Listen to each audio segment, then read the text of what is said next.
Hi, everyone. I'm Moira Forbes, and welcome to The Takeaway. Today, we have Chieh Huang joining us. He's the co-founder and CEO of Boxed, the bulk product retailer that's disrupted the wholesale shopping experience, taking on giants from Amazon to Costco, Walmart, and more. And in just 8 years, he scaled his company from $40,000 in sales out of his parents' garage to a company that's now valued at close to $900 million and which will become public later this year. Today, we're going to talk about this remarkable story, remarkable story behind this game-changing force in the retail landscape, from why a focus on employee culture has been integral to their success and how you go head-to-head with major players. But we'll also hear from Chieh on how he's navigated the highs and lows of entrepreneurship. So thank you so much for joining us. Thanks so much for having me, Moira. It's great to can't wait to discuss all those topics. It's going to be a trip down memory lane. So some of them, I'll bear some scars over some of those topics, but I'm willing to bear it all over the next 30 minutes. I love it. I love it. Well, I also love, we can't be in person. I know you're at one of your facilities, which is so fun to kind of see where all the magic happens. But I want to jump in because, the past 18 months, obviously, have been an extraordinary time for business leaders. Some industries have been hit very, very hard just by nature of the industry. Other categories, such as yours, have benefited from the change in consumer behavior and the like. I know you mentioned that a lot of people during the pandemic, you became sort of the toilet paper king when it was in such short supply. But I want to start off. What for you was either the greatest lesson and new learning that you experienced as a leader, or at least something that was really, really reinforced to you given your unique vantage point?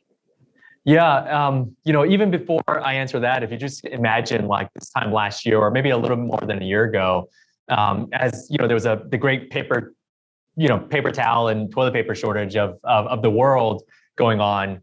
I remember sitting there in a surreal moment of just looking at this massive kind of Indiana Jones like warehouse full of toilet paper and thinking, oh my gosh, like how do we get this in people's hands? How do we get this out of this facility? And overall, I used to joke, as you mentioned, about being the toilet paper king or being a glorified toilet paper salesperson.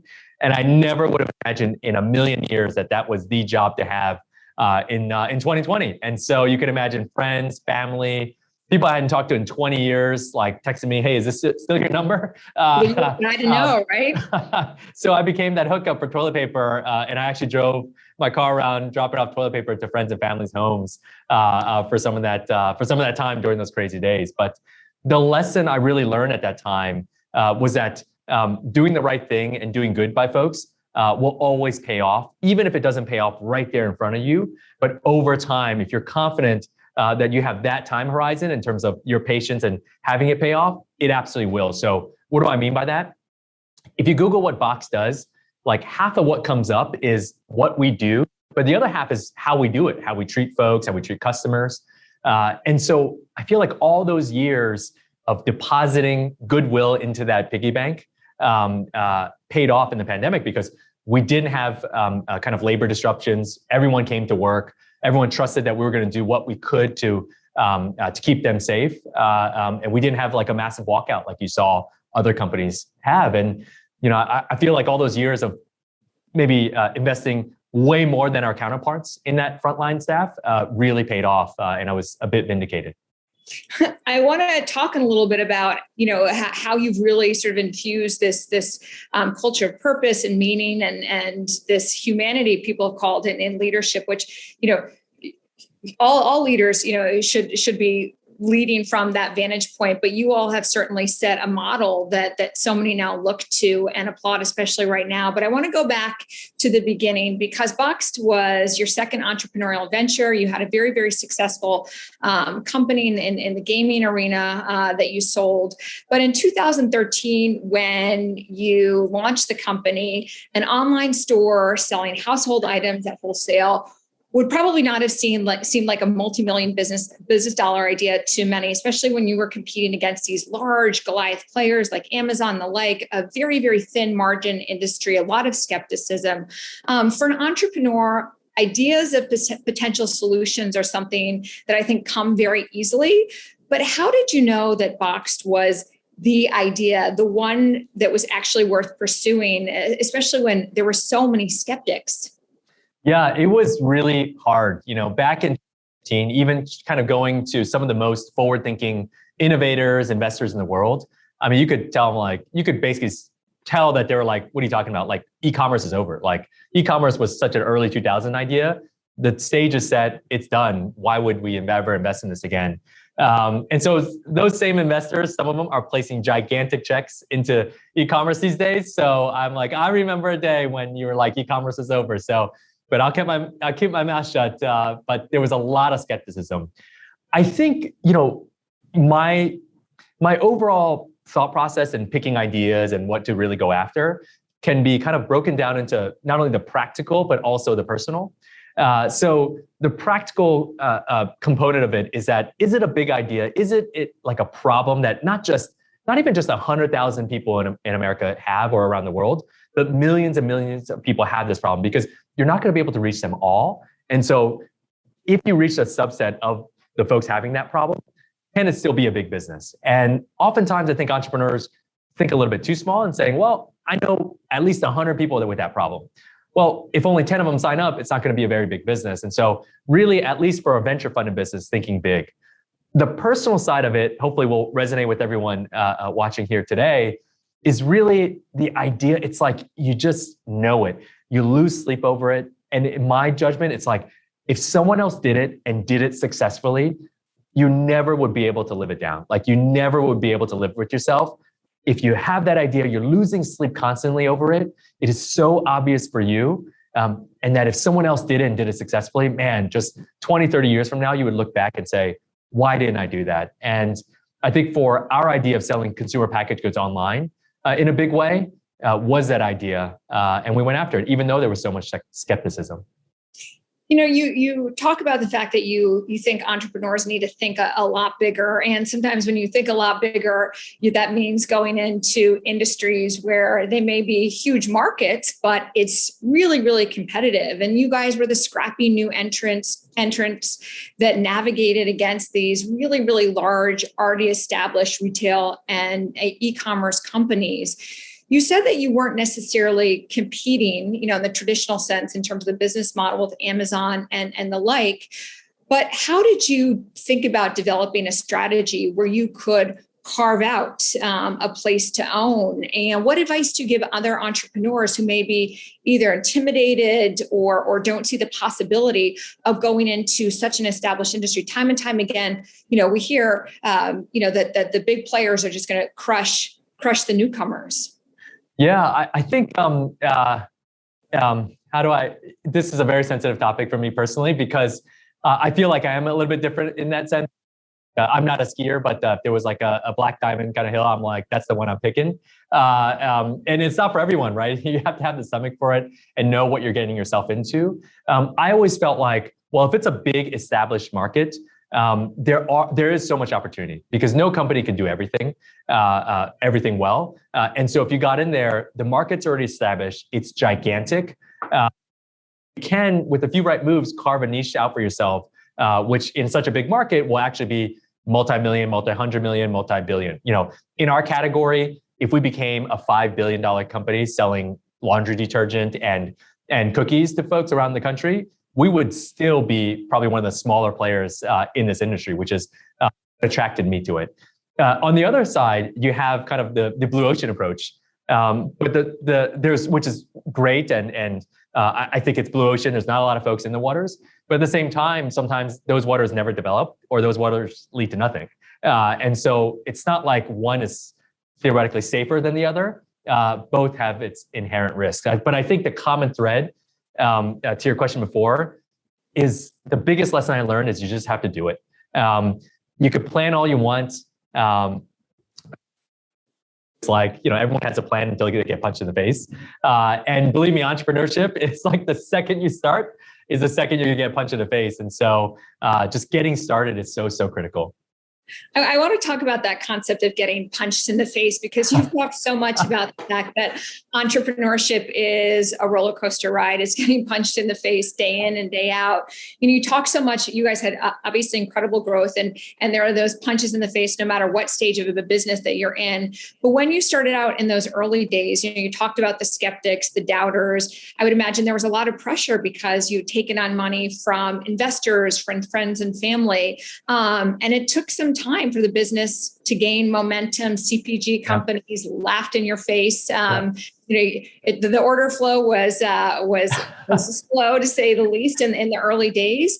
How did you wrestle with that self-doubt, and what have you learned about being able to better take those punches that are so inevitable? So the funny thing is, we're talking about boxing now, and I was on with this undergraduate class recently from the college I went to, and they now have an entrepreneurship class, and they asked kind of like, what is the closest kind of, I guess, a sports analogy to entrepreneurship? And I'm like, I don't know. The only thing that I blurted mouth was like, it's a glass eating competition. That's what it is. It's like, it's brutal. It's like every day, you wake up and you do stuff that's, from the outside in, people would imagine like, why would you ever do that? Why would you ever sign up for that? And so it's interesting. I don't think that's what they expected. They expected something glamorous, like, oh, you're like a basketball star or a race car driver. I'm like, no. But hopefully they will all become entrepreneurs. But overall, I think the key is to, I guess, from a statistics point of view, just really delete out the highs and the lows, because you will be on this roller coaster ride. You're gonna, feel the highest of highs and the lowest of lows, and that will be before 3 p.m. on a Monday. And so if you let yourself ride that roller coaster, you're just gonna get bucked off at some point in time. And so really just marching forward one step at a time, I think is the key to success here. Now, with that said, I also think out of all the hardships and all the kind of, I wouldn't say hardships, all the difficulties we've had over the years, one thing I personally have never kind of felt is, how do I go back? Like, how do I go back into that time where I made the decision to, form this company and go along this journey? How do I rewind time and go back to where I was?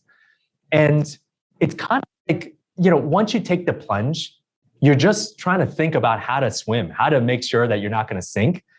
And, you just take it one step at a time, and it all just comes to you. I think too many folks think, oh, do I jump off this, this diving board? And if I do, what do I do? Once you jump, believe me, like all you're thinking about is swimming, and the daily undulations just become a core part of your life, and you just go with it. Can you talk about how you learn to sort of better calibrate the highs and the lows, and to have that steady mindset? Because things that we know are so fundamental to success like that are easier said than done.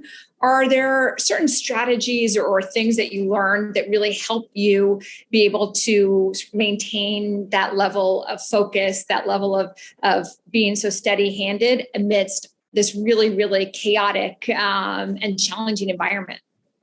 Yeah, I would say I amalgamated kind of different pieces of advice from folks who have done it. Being an entrepreneur is sometimes a very lonely job, even though you're surrounded by people. Oftentimes when you're about to fall asleep at night, all you're left with are the challenges of your company. And everyone's going to have challenges. And as the company grows bigger, only the most difficult ones end up on your desk. No one ever says, oh gosh, I've got a really easy problem. Make sure the CEO opines on that. They just bring the most difficult ones to you, and oftentimes too late. And you're like, what do you want me to do about that now? And so I think the 2 points of, advice that resonates with me today is on the high end, don't ever believe your own BS.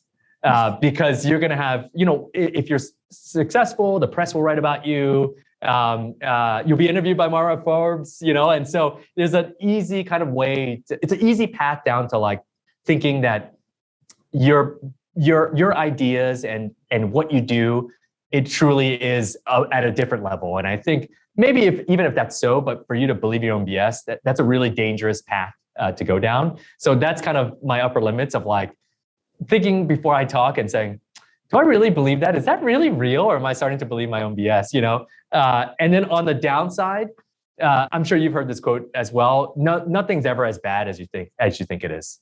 And you could have the worst of days. You could think the whole world is crumbling, and you know what? There will be another day. There's a whole world revolving around you, whether you're successful or not successful, and life will go on. And so I think those are my upper and lower limits that I try to live within. When you launched in 2013, as I said earlier, you were doing just $40,000 in revenue. Less than 3 years later, you were bringing in over 9 figures. That's extraordinary and rapid growth. And I know you obviously had started a company before that was successful. You launched Boxed in your 30s, but going through that growth phase, I would imagine really tasks you to develop and shift your leadership skills very, very rapidly. The company is constantly changing. Once you hit one milestone or one stage, you're on to the next in a matter of months. How did you learn to evolve and stretch as a leader, given the blistering pace of building a business and also what it required for you as a CEO?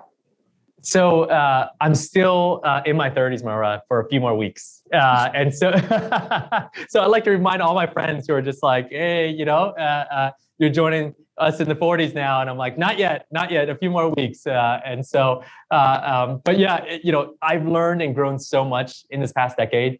And I think what it really boils down to is understanding as an entrepreneur, if you're lucky enough to get through a process where you get bigger and bigger, I think you'll also be challenged, meaning that your job will basically change every single year. And when you really think about it, in reality, it's probably prudent for you to try to interview yourself for this new job that you're going to embark upon every single year. The job I was doing when we were $0 in revenue was actually a little bit different than the job I was doing when I was, when we were doing $40,000 in revenue. But when we were doing 10 million versus 100 million versus, hundreds of millions of dollars, it really is different. And so what I do today on a daily basis has almost zero bearing and zero likeness to what I was doing back in the garage, almost absolutely zero. And so every single year, the job description changes, and you have to be honest with yourself. If do you want to sign up for that job? Are you the right person for that job? At least for now, I feel like the answer is yes. But who knows, to be true to myself and not not believing my own BS. One day, perhaps that answer is no. But at least right now, throughout the past few years, challenging myself, trying to get better, trying to find mentors to really kind of show you the way has been a core part of why I'm still here and still sane. I love that. Still sane, right? Yeah, that is sometimes a challenge. Doing things at the scale you're doing them at. I want to shift gears to talk about one of the hallmarks of your leadership and the Boxed company culture, and that's been prioritizing well-being and social good, sometimes over short-term profits, but ultimately proving that it makes business sense in the long run. For example, you pay the college tuition of employees, you pay benefits to help cover other major life events. You've said that one of the motivations for doing that has come from the own challenges and hardships you faced as a child, watching your parents immigrate to this country, and the challenges they faced. Can you talk a little bit more about how those influences really were infused in terms of how you thought about building this business? Yeah, I feel, if I could sum it up, I feel like oftentimes the words mission and purpose are conflated. Our mission at Boxed is to help folks stock up our mission. My purpose along this mission doesn't have a lot to do with stocking up, doesn't have a lot to do with technology. It's being an entrepreneur and making sure that I could be an entrepreneur in technology while doing right for those that might not have opportunities in technology, or for those that might not have opportunities in the greater marketplace. And the reason why that my purpose is, as we scaled out of the garage, we began hiring folks we didn't know. I exhausted all friends and family. I exhausted every single person that I had known that worked at the mall that needed another job. I was like, that was done. We started really hiring folks outside of our inside kind of realm to our second layer, third layer of contacts. into just purely just hiring folks into a facility. And what I found is that there's a lot of similarities with the folks at that time that worked at Box with how I grew up and what I saw, my family go through. So, for many years, my family, we had a single stream of income on minimum wage, and you can only imagine what life is like when you have one stream of income in a family of four on minimum wage. It's not a really great living. Even though we never paid minimum wage, we paid well above minimum wage, even before minimum wage was starting to rise in the U.S. We did so because I just know what life is like for their kids. And I just know that even if you're making $12, $13, $15, $20 an hour, and if that's your only income for a family of four, you're still having very tough conversations around the kitchen table at night.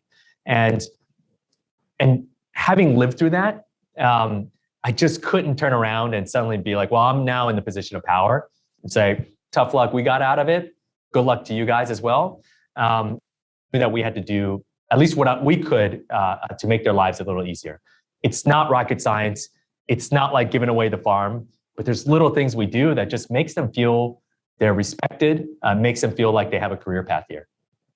Yeah, I think that humanity comes to life so much in a company culture. And I think what's been remarkable is that you've been able to really maintain that as the company has continued to grow. And really, again, during the pandemic, as you mentioned, been a way for you to invest and continue to invest in and get the most out of your teams and your talent. When you think about your success and in the context of what your parents experienced and those very, very humble beginnings, how do you think about that, where you are now in your career? And I would love for you to share. I read in an interview when someone asked you if there's anything that you wanted to leave, an heirloom that you would want to leave to your children. You said the answer was a small purple eraser in the shape of a sea turtle. Can you talk about that? Yeah, so it brings back a lot of memories. It's hard for me not to get emotional thinking about this stuff because, having coming from those humble beginnings, I remember one of my earliest memories, and this is very unfortunate. And it's a very unfortunate thing to have.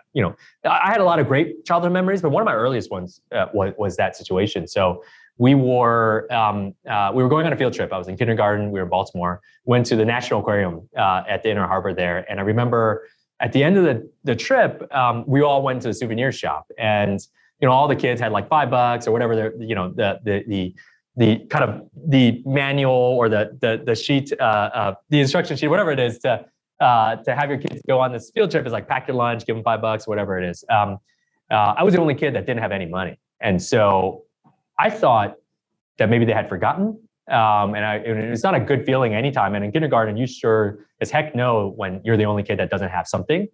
And I remember a parent from another, one of my friends actually gave me a few bucks and I picked out this purple eraser. It wasn't a lot. It was like the cheapest thing I could find because I think he gave me like just a few dollars. And I realized that my parents didn't forget. And there was a really stark realization for a child that's only 5, 6 years old. So to this day, I feel like that purple eraser means so much to me that it's just become a beacon of kind of where I came from, and I hope for those listening in here or future generations, that it means something to them as well. What does it mean for you to be an entrepreneur when you think about, as I said, sort of those humble beginnings and what you've been able to create and also give back to so many and really create not just an extraordinary business through Boxed, but one that's also created such a model for so many other leaders and companies to look to in terms of where do you really invest in your company? I think by doing all these things, we're investing in the long term. So at first, I got a lot of flack for doing all these things before they were in vogue. Now, a lot of big retailers pay for college education. A lot of them have emergency funds. That was not the case in 2014 when we first started these programs. And so, when I was able to report back to our shareholders that we did not have labor disruptions like everyone else, like they were reading the press. I felt like I walked in that meeting. It was Zoom. It was already virtual, but if it was a live meeting, I would have walked in like with a strut, into the ring, just be like, I'm now finally vindicated. It was a long-term bet that finally, and unfortunately, paid off. And so now, as we continue to invest in those programs, continue to invest in doing the right thing, whether it's through the pink tax or all these programs that we have, I still think it's investing in long term. I think one, in the shorter term, I can sleep easy at night. Any investor or customer of Box can sleep easy at night. That yes, we are not as big as some of the trillion-dollar companies out there, but we're doing things right and we can all sleep well at night. I think though, from a business perspective, it still is a bet. I think as you look at the world today, more and more customers are saying, wait a minute, do I want to spend money with A or B? How do they treat their folks?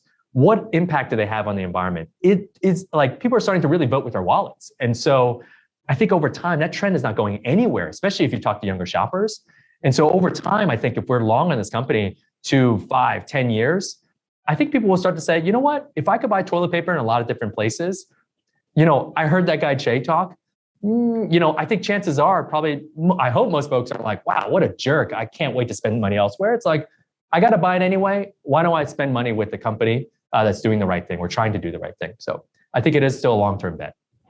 You've hit many, many amazing milestones with the company, including the upcoming plans to go public. So many entrepreneurs dream of ringing that bell and crossing that threshold to a very, very new and different and exciting chapter in the company.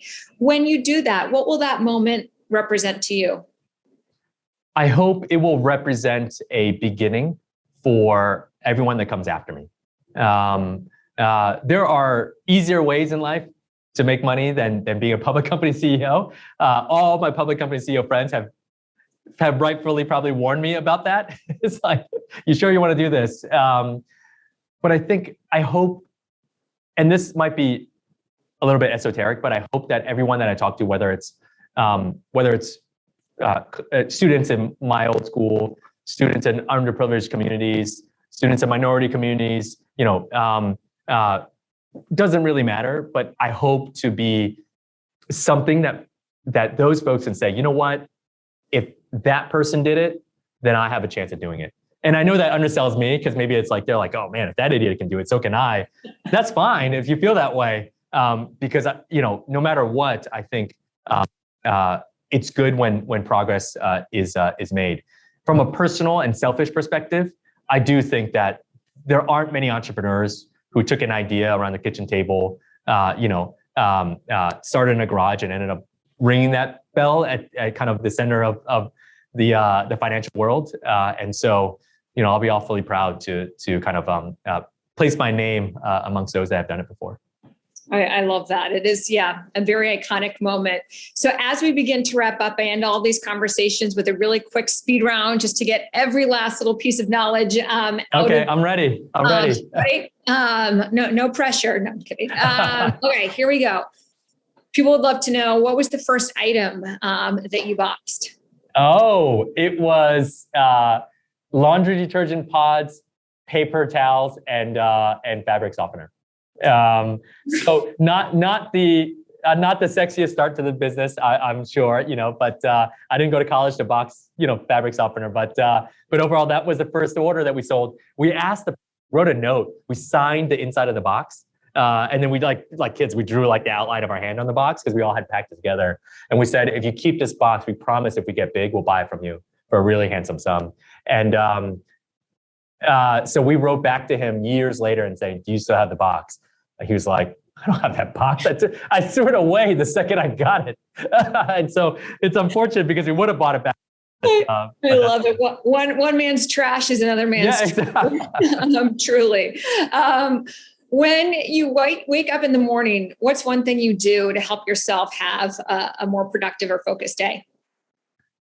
Oh, this seems really esoteric. I wake up and truly get into the mindset that I'm lucky to be alive. I am just lucky to have another day ahead of me and doing what I love. And I feel like I found the Venn diagram of what I'm decent at with what I love.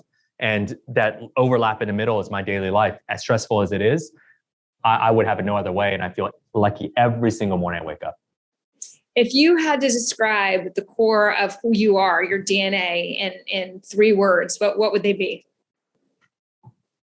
Bad at fantasy football. It's I'm kidding. That's like the latest text I got from my high school friends right before we started, because I auto drafted this year, which I don't know if anyone should do, but I would say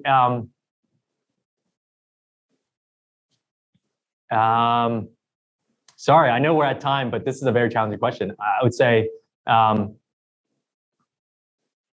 caring human being. That's what I am. What's one piece of advice that you feel like is particularly relevant for aspiring entrepreneurs right now? Get a big spoon, because that bowl of glass is really big. So no, I'm kidding. I would say you out there, aspiring entrepreneurs, I'm actually really jealous because you have such a bright future ahead of you. The world is changing so quickly. It took 40 plus years, I think, for a quarter of the American population to adopt electricity. It took like a quarter century for the phone or TV. Crypto, internet, smartphones, NFTs, Zoom. I mean, you're talking months, not years anymore, for a quarter of Americans to know about or maybe experiment with the technology. And that creates so much change that entrepreneurs and entrepreneurial journeys are based upon. So you guys are all in great shape, and in a lot of ways, I'm jealous because I almost wish I was back in my 20s with this environment ahead of us. I mean, Chieh, you're like literally still in your 30s, so I feel like you have Thank you, many decades hopefully ahead of you. You're still pretty young yourself. Last question for you. As I mentioned, you shared great advice and insights that I think will really help people think about their own journeys. But the show is called the Takeaway. If someone were to look at your life and what you've built, is there one takeaway that you hope they hold on to? Is there sort of one moral to your story that you think is important for everyone to understand? Yeah, I just try. If it was my eulogy, this is gonna take a weird turn, but hopefully it would be tried his best to leave the world a little bit better. I think that's all I'm trying to do. I know I have to pay the bills and do a day job, and I'm just trying my best to do that while paying the bills with the day job. So that's, I hope, is a takeaway for everyone there on me, our mission, and frankly, my purpose. Well, thank you so much for all that you shared. You have a very exciting, couple of months ahead, a milestone birthday, a milestone with the company, and hopefully no more, urgent toilet paper deliveries. Given the world that we're living in. Well, Chieh, thank you so much for joining us today. We really appreciate it. Thanks so much for having me. And we look forward to seeing everyone back next week. Thank you, everyone.